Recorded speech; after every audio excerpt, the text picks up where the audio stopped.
ایک قریبی عزیز کے گھر سے زیور چوری ہو گیا۔ انہوں نے ایک پیر صاحب کو حساب کتاب کے لیے گھر بلایا۔ پیر صاحب نے کہا، کوئی معصوم بچہ جو اڑوس پڑوس اور خاندان کے بندوں کی پہچان بھی رکھتا ہو، اس کو بلا لیں۔ میں 11-12 برس کا تھا۔ قرعہ میں میرا نام نکلا۔ میں پیر صاحب کے سامنے حاضر دو زانو ہو کے بیٹھ گیا۔ پیر صاحب نے اپنے سامنے رکھے ایک تشت جس میں ایک اسٹیل کا گلاس، ایک پلیٹ میں کچھ گھی، کچھ کاغذ کے ٹکڑے، تعویذ وغیرہ رکھے تھے۔ ان پہ کچھ لمبا چوڑا عمل اور پڑھائی شروع کر دی۔ کمرے میں ہم دو ہی فرد تھے۔ لائٹ بند تھی، صرف کھڑکی سے روشنی آ رہی تھی۔ میں کچھ ڈرا ہوا بھی تھا۔ گمان تھا شاید کوئی روح حاضر ہوگی اور ہمیں چور کے بارے میں بتائے گی۔ قریب 20 منٹ بھربھراہٹ کے انداز میں پڑھائی کے بعد پیر صاحب بآواز بلند کچھ پڑھنا شروع ہو گئے۔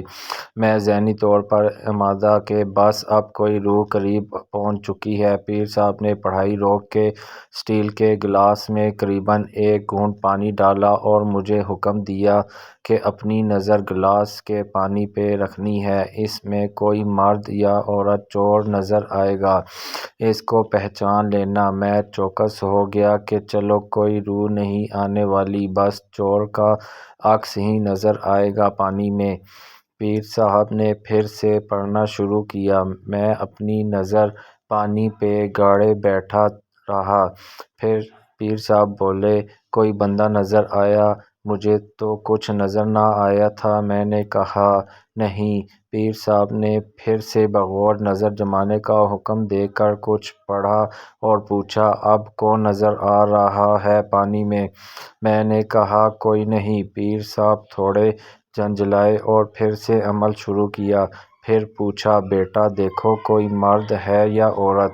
مجھے تو پانی میں اسٹیل گلاس کا پیندا ہی نظر آ رہا تھا۔ میں نے کہا، کوئی نہیں ہے۔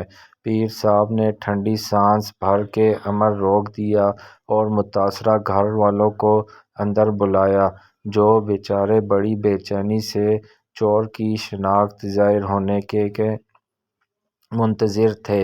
ان کو اندر بلا کے پیر صاحب نے تاریخی جملہ ارشاد فرمایا،